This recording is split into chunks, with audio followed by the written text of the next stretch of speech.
এওঁক হয়তো কাকো পৰিচয় কৰাৰ প্ৰয়োজন নাই। বগা চাৰ্ট কলা পেণ্ট পৰিহিত এওঁ ছাত্ৰ সন্থাৰ সাধাৰণ সম্পাদক শংকৰজ্যোতি বৰুৱা।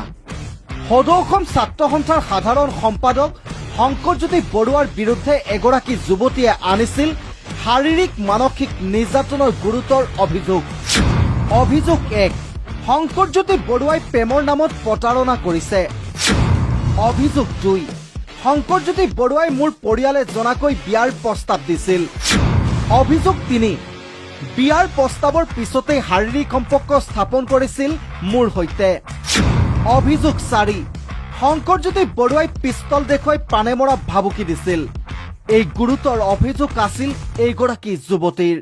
মেণ্টেল পিচ হ'ল, মোৰ ফিজিকেলটো হ'বই নালাগে, মেণ্টেল পিচ মোৰ চব এজন মানুহৰ কাৰণে যোৱা বুলি ক'ব পাৰি। 6 মাহ মই মেণ্টেলি বহুত বেছি আনষ্টেবল। লুকছৰ কাৰণে তেখেত জনপ্ৰিয় হ'ব পাৰে, বাকী তেখেতৰ কাণ্ড কাৰখানাৰ কাৰণে তেখেত জনপ্ৰিয় একদমেই হ'ব নালাগে। তেখেত অইন কোনো নহয়, সদৌ অসম ছাত্ৰ সন্থাৰ বৰ্তমান সাধাৰণ সম্পাদক শংকৰজ্যোতি বৰুৱা। যুৱতীগৰাকী এইসমূহ অভিযোগৰ পিছতেই তোলপাৰ লাগিছিল সামাজিক মাধ্যমত। আৰু যুৱতীগৰাকী অভিযোগৰ পিছতেই সোমবাৰে স্পষ্টীকৰণ শংকৰজ্যোতি বৰুৱাৰ। যিগৰাকী যুৱতীয়ে মোৰ বিৰুদ্ধে অভিযোগ উত্থাপন কৰিছে, সেই যুৱতীগৰাকীৰ সৈতে প্ৰেমৰ সম্পৰ্ক থকাটো মই এক অকপতে স্বীকাৰ কৰোঁ যে এই যুৱতীগৰাকীৰ সৈতে মোৰ প্ৰেমৰ সম্পৰ্ক আছিল। আৰু মই ভাবোঁ প্ৰেমৰ সম্পৰ্ক থকাটো কোনো অপৰাধ নহয়। আৰু 21 চনত মই যুৱতীগৰাকীৰ সৈতে চিনাকি হৈছিলোঁ। বহুতেই সমালোচনা কৰিছে কাৰোবাৰ ব্যক্তিগত সম্পৰ্ক বাতৰি কেনেকৈ হ'ল।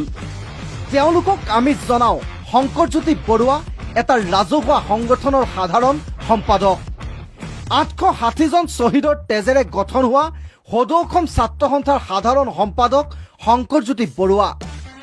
বিভিন্ন সময়ত কলেজীয়া ছাত্ৰী, স্কুলীয়া ছাত্ৰী বা নাৰী সমাজৰ ক্ষেত্ৰত সংঘটিত হোৱা অপৰাধজনিত ঘটনাক লৈ মাত মাতি আহিছিল শংকৰজ্যোতি বৰুৱাই। কিন্তু এইবাৰ নাৰী সুৰক্ষা আৰু ন্যায় ক্ষেত্ৰত মাত মাতি অহা শংকৰজ্যোতি বৰুৱাৰ বিৰুদ্ধে উঠিছে নাৰীৰ শাৰীৰিক মানসিক নিৰ্যাতনৰ অভিযোগ। মোৰ মেণ্টেল পিচ হ'ল, মোৰ ফিজিকেলটো হ'বই নালাগে, মেণ্টেল পিচ মোৰ চব এজন মানুহৰ কাৰণে যোৱা বুলি ক'ব পাৰি। 6 মাহ মই মেণ্টেলি বহুত বেছি আনষ্টেবল। লুকছৰ কাৰণে তেখেত জনপ্ৰিয় হ'ব পাৰে, বাকী তেখেতৰ কাণ্ড কাৰখানাৰ কাৰণে তেখেত জনপ্ৰিয় একদমেই হ'ব নালাগে। তেখেত অইন কোনো নহয়, সদৌ অসম ছাত্ৰ সন্থাৰ বৰ্তমান সাধাৰণ সম্পাদক শংকৰজ্যোতি বৰুৱা। মোৰ হাতত যিবিলাক তথ্য আছে, মই যিখিনি ক'বলগীয়া আছে, মই সেই কথাখিনি ব্যক্তিগত কথা বতৰাবিলাক মই ৰাজহুৱাকৈ কাৰো আগত নকওঁ। সেইখিনি মই ন্যায়ালয়ৰ ওচৰত দ্বাৰস্থ হ'ম, ন্যায়ালয়ক ক'ম। আৰু ন্যায়ালয়ৰ পৰা যি ৰায় আহিব, সেই ৰায়ৰ পিছত মোৰ যিখিনি পৰৱৰ্তী পদক্ষেপ, সেই পৰৱৰ্তী পদক্ষেপখিনি মই গ্ৰহণ কৰিম।